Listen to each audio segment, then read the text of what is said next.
Oga tanggapi isu kandasnya jalinan asmara dengan Tiara Andini, Alsat Ahmad minta doa terbaik. Kabar putusnya hubungan asmara antara Alsat Ahmad dan penyanyi Tiara Andini masih menjadi tanda tanya publik.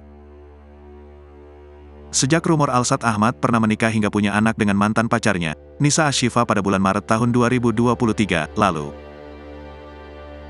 Hubungan asmara Alsat Ahmad dan Tiara Andini pun bak hilang ditelan bumi. Pasalnya, hingga kini keduanya tak pernah mengumbar kemesraan lagi. Oleh sebab itu, banyak pihak yang menuding bahwa hubungan kedua sejoli tersebut telah berakhir. Meski demikian, baik Alsat maupun Tiara keduanya sepakat untuk bungkam tak mau mengklarifikasi hubungannya.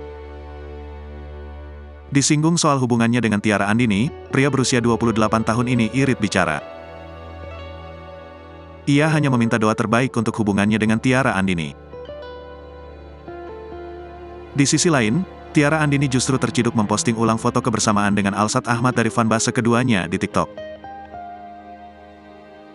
Adapun foto-foto tersebut berisi Alsat yang menemani Tiara manggung, momen liburan bareng, momen mereka bersama keluarga, hingga foto-foto saat mereka umroh.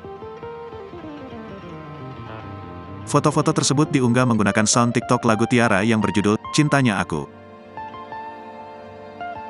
Alih-alih mendapatkan sanjungan, pelantun lagu Flip It Up ini justru menuai cibiran.